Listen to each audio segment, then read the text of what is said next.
नमस्कार दोस्तों, जय श्री कृष्ण। आज हम बात करेंगे भगवत गीता के सबसे प्रसिद्ध और जीवन बदल देने वाले श्लोक की। अध्याय 2, श्लोक 47। यह श्लोक कर्मयोग का मूल मंत्र है। लाखों लोग इसे रोज पढ़ते हैं, लेकिन इसका असली गहरा अर्थ समझने वाले बहुत कम हैं। तो चलिए, आज हम इस श्लोक को शब्द शब्द समझते हैं, इसका अर्थ जानते हैं और देखते हैं कि आधुनिक जीवन में इसे कैसे अपनाया जाए। श्री भगवान उवाच कर्मण्येवाधिकारस्ते मा फलेषु कदाचन मा कर्मफल हेतुर्भूर्माते संगोस्त्वकर्मणि। कर्मण्येवाधिकारस्ते मा फलेषु कदाचन मा कर्मफल हेतुर्भू माते संगोस्त्वकर्मणि। अब शब्द शब्द अर्थ समझते हैं। कर्मणि एव, कर्म में ही अधिकारः। ते, तुम्हारा अधिकार है।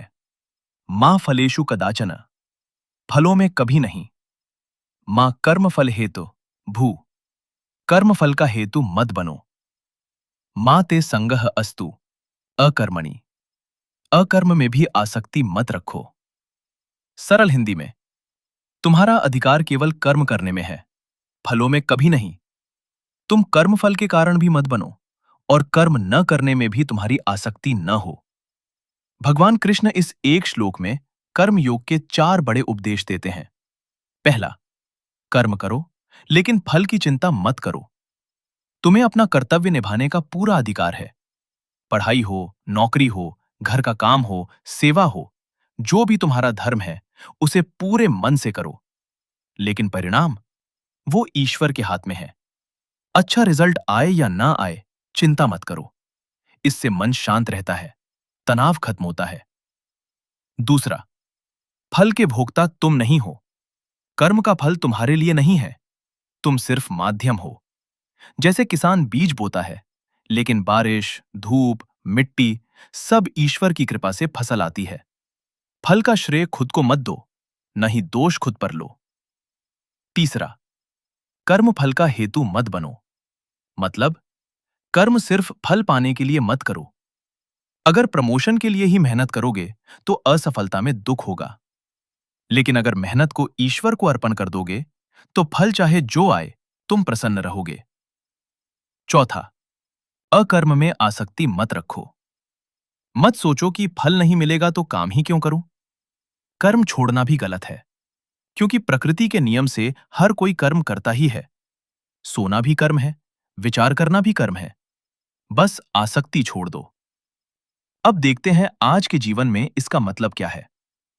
एक स्टूडेंट एग्जाम की तैयारी करता है। अगर सिर्फ टॉप रैंक की चिंता करेगा तो फेलियर का डर लगेगा।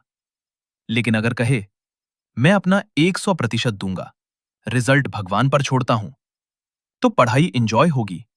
रिजल्ट जो भी आए स्वीकार होगा। ऑफिस में प्रमोशन चाहिए, मेहनत करो, लेकिन प्रमोशन मिलना ही चाहिए, ऐसा सोचोगे तो बॉस की एक बात पर गुस्सा आएगा। लेकिन निष्काम भाव से काम करो, प्रमोशन आए या ना आए, तुम्हारा मन शांत रहेगा। एक मां बच्चों के लिए खाना बनाती है। अगर सोचे बच्चे तारीफ करेंगे तभी अच्छा लगेगा, तो छोटी सी शिकायत पर दुख। लेकिन अगर भगवान को अर्पण करके बनाए तो हर काम आनंद बन जाता है। यह श्लोक हमें सिखाता है, सक्सेस का राज फल की इच्छा छोड़ना है, नहीं कि मेहनत छोड़ना। दोस्तों, ये श्लोक रोज जपने लायक है। इसे अपनाओ, जीवन में तनाव कम होगा, भक्ति बढ़ेगी और सच्चा सुख मिलेगा। अगर आपको यह वीडियो अच्छा लगा तो लाइक जरूर करें।